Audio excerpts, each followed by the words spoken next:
Ya, bismillahirrahmanirrahim. Assalamualaikum warahmatullahi wabarakatuh.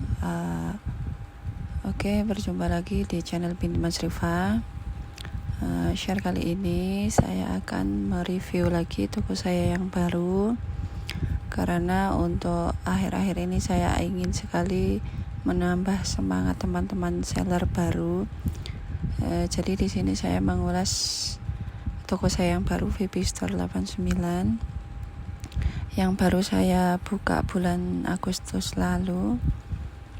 Jadi begini teman-teman, yang penting kita fokus melihat trafficnya, total pengunjungnya, total produk dilihatnya. Jadi jangan terlalu pusing untuk data-data yang lainnya, jangan terlalu pusing dengan closingan, jangan terlalu berharap gimana ya, kalau menurut saya itu namanya instan. Sekali kita membiayai dengan iklan 5.000, 10.000, terus kita minta closingan, itu menurut saya terlalu muluk keinginannya. Jadi untuk tahap toko baru yang memang masuk ke iklan berbayar, itu nggak usah muluk-muluk. Kita berharapnya apa? Total pengunjungnya naik, produk dilihatnya naik. Nah, dari situ saya yakin pesanan nanti lama-kelamaan juga ikut naik juga, begitu loh. Nah, ini kita lihat untuk 7 hari sebelumnya atau seminggu terakhir itu orderan saya ada 31, hanya 31 ya teman-teman. Jadi kurang lebihnya satu hari itu hanya ada 4 orderan. Nah, di sini pun saya sangat merasa masih yakin, saya sangat merasa masih bersemangat untuk mengoptimasi secara organik ataupun iklan berbayar di toko saya VP Store 89 ini. Karena apa? Karena statistiknya itu menunjukkan bahwa toko ini itu mempunyai perkembangan, prosentase dilihatnya naik besar sekali, terus pengunjungnya persentasenya juga naik besar sekali. Jadi di situ saya ada satu keyakinan bahwa ketika saya bisa meningkatkan iklan, mengoptimasi organik dan iklan berbayar, itu saya bisa melebihi untuk saat ini, untuk 1 bulan 2 bulan kemudian. Nah, ini tetap saya lihat, saya evaluasi iklannya 1 minggu terakhir. Saya menggunakan 228.000 dari total iklan serupa dan iklan kata kunci. 228.000 itu saya menghasilkan 31 pesanan. Saya ulangi, saya mengevaluasi seminggu terakhir dari toko VP Store 89. Dibagi ada 31 pesanan, berarti satu pesanan itu membutuhkan biaya iklan sebesar 7.300. Seperti yang sudah saya totalkan ini tadi, dilihat 228.000 dengan total pesanan yang dihasilkan 31.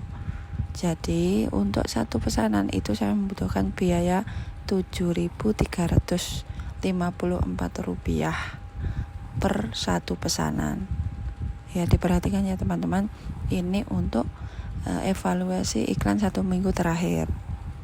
Nah, kalau dilihat per hari itu tidak bisa teman-teman kita menyimpulkan, kecuali tokonya sudah sangat besar. Satu hari itu orderan bisa mencapai 50 sampai 100 orderan.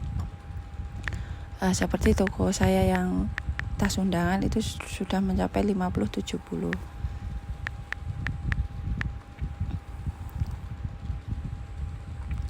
Dari satu pesanan itu menghasilkan 78.000.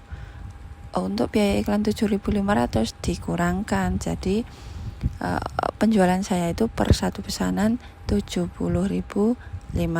Jadi nanti dilihat ya teman-teman, per satu pesanan itu rata-ratanya berapa. Terus untuk satu pesanan itu biayanya berapa. Nah, di situ kan bisa dikalkulasi, kita ambil margin berapa, terus ada sisa berapa itu dihitung. Kalau memang tidak rugi, bisa diartikan bahwa itu bukan rugi sebenarnya teman-teman, karena pelanggan teman-teman itu bertambah. Aktivitas toko teman-teman itu juga bertambah. Bertambahnya bagaimana? Ada yang nge-like, kemungkinan berapa hari kemudian dia pesan. Kadang tidak jadilah ditransfer, nggak apa-apa, yang penting ada pesanan masuk, nggak apa-apa, yang penting ada orang yang berkunjung dan mau membeli toko kita walaupun tidak jadi. Nah itu perkembangan yang memang wajib dinikmati. Prosesnya memang seperti itu. Untuk 30 hari terakhir, toko saya ini mendapatkan 77 orderan untuk 30 hari terakhir. Mengapa kalau untuk toko kecil kita harus minimal lah 1 minggu terakhir untuk evaluasi, karena orderan per harinya itu masih sedikit.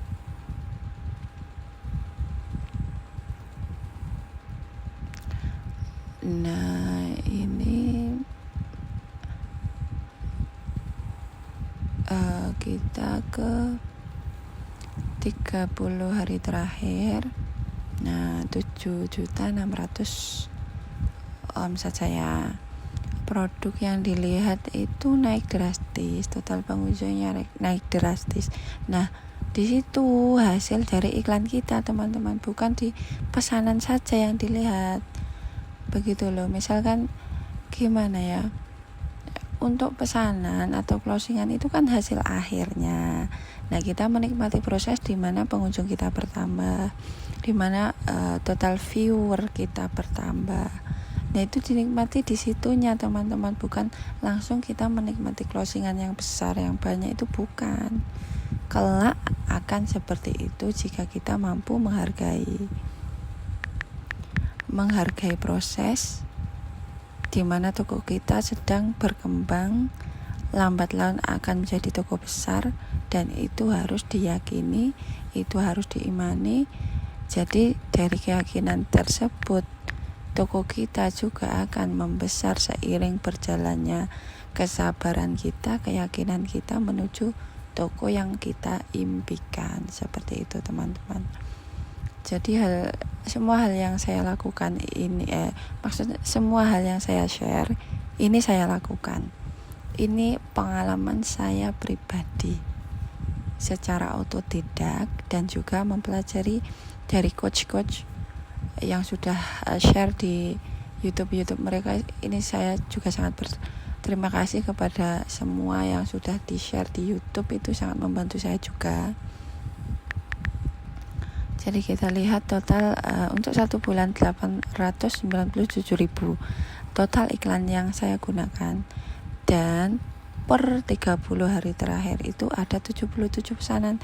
Kita bagi teman-teman total iklan sama 1 bulan 897 dibagi total pesanan 1 bulan 77 pesanan.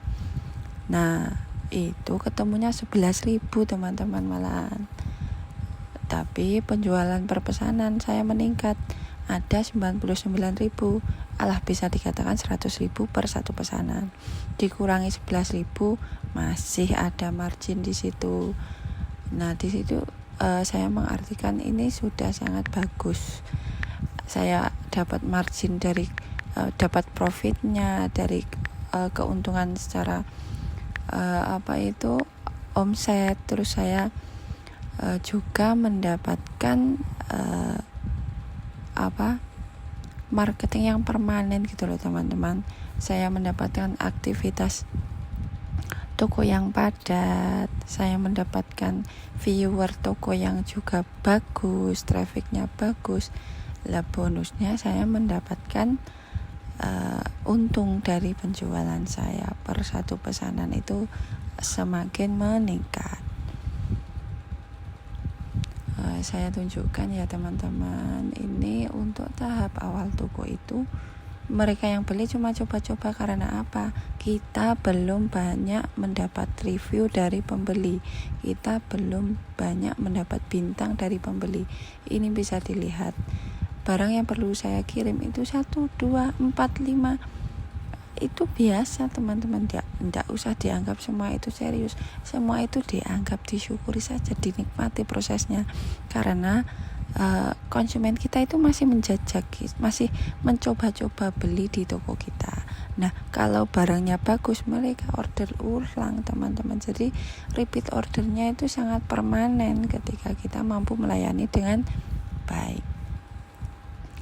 Nah, ini bisa dilihat kan teman-teman, ini reputasi toko saya 4,9 dari 145 bintang. Ini umurnya masih 2 bulan. Sempat mendapatkan undangan star seller, cuma karena omset saya belum mencapai 100 juta itu kita ditolak. Bukan ditolak sih, sekarang untuk star seller itu secara otomatis teman-teman. Jadi di sini ada program star seller, itu di klik saja. Nah, ini saya mendapatkan undangan lagi, itu kan ada tulisannya undangan star seller. Nanti untuk minggu berikutnya saya dilihat lagi, itu kalau belum memenuhi 100 juta nanti undangannya batal lagi. Nanti seminggu kemudian toko saya dilihat lagi, ada undangan. Tidak seperti dulu-dulu itu harus mengisi form, kita daftar menjadi star seller setelah diundang, bukan. Nanti untuk secara otomatis kita menjadi star seller kalau sudah memenuhi kriteria, semua kriteria termasuk 100 juta. Ini saya cuma kurang 1 teman-teman. Jadi sayang sekali karena produk yang saya jual memang recehan teman-teman. Itu saya ambil untungnya ketika sudah barang terjual ribuan. Meskipun saat ini saya juga sudah dapat keuntungannya, tapi menurut saya ya untuk angka 1,5 juta toko baru itu juga menurut saya sudah bagus, sudah bisa untuk buat beli susu anak, ibaratnya seperti itu. Jadi disyukuri semuanya teman-teman ya. Nah, ini bisa dilihat kan teman-teman, penjualan saya hari ini cuma 112.000 untuk sampai pukul 9 malam. Nah, tanggal 2. Jadi untuk para seller pemula itu saran saya menikmati proses, menikmati eksperimen, mempelajari semua yang di-share mentor-mentor, yang bermanfaat diambil, kita saling bermanfaat satu sama lain, dan insya Allah semua akan sukses.